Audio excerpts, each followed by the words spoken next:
તો અમરેલી જિલ્લામાં મિની વાવાઝોડા જેવો માહોલ। અમરેલી જિલ્લામાં ગાજવીજ સાથે ધોધમાર વરસાદ, લાઠી આસપાસના ગામડાઓમાં ધોધમાર વરસાદ, લાઠીમાં ભારે પવન સાથે ધોધમાર વરસાદ ખાબક્યો। ભારે પવન ફૂંકાતા અનેક વિસ્તારોમાં વૃક્ષ પણ ધરાશાય। તો મિની વાવાઝોડા સમાન આ પ્રકારે પવન ફૂંકાતા અનેક વિસ્તારમાં વૃક્ષ પણ ધરાશાય થયા છે। આ સાથે જ વાહન ચાલકોને પણ હાલાકી વેઠવાનો વારો આવ્યો હતો। અનેક જગ્યા પર હોર્ડિંગ્સ પણ ધરાશાય। વધુ માહિતી સાથે સંવાદદાતા હરેશ ફોનલાઈનથી જોડાઈ ચૂક્યા છે। હરેશ, અમરેલીમાં કયા કયા વિસ્તારમાં વરસાદ અને કયા કયા વિસ્તારમાં વૃક્ષ ધરાશાય થવાની ઘટના સામે આવી છે?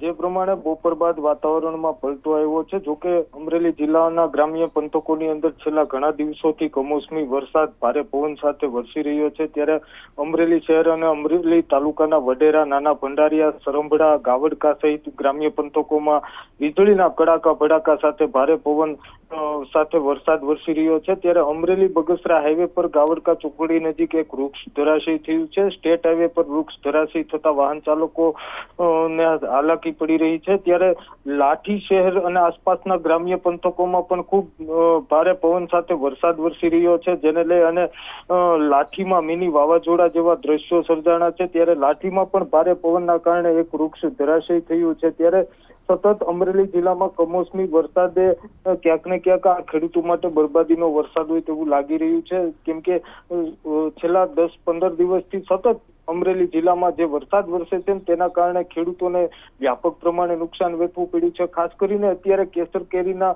જે આંબા ધરાવતા ખેડૂતો છે તેમનો જીવ અત્યારે તાળવે છૂટ્યો છે, કારણ કે એક વર્ષે ઉત્પાદન આવતું હોય અને આ ઉત્પાદન સમયે જ કમોસમી વરસાદ અને ભારે પવનના કારણે હાલ અત્યારે બાગાયતી જે આંબા ધરાવતા ખેડૂતો જે છે તેને પણ વ્યાપક પ્રમાણે નુકસાન વેઠવાનો વારો આવ્યો છે।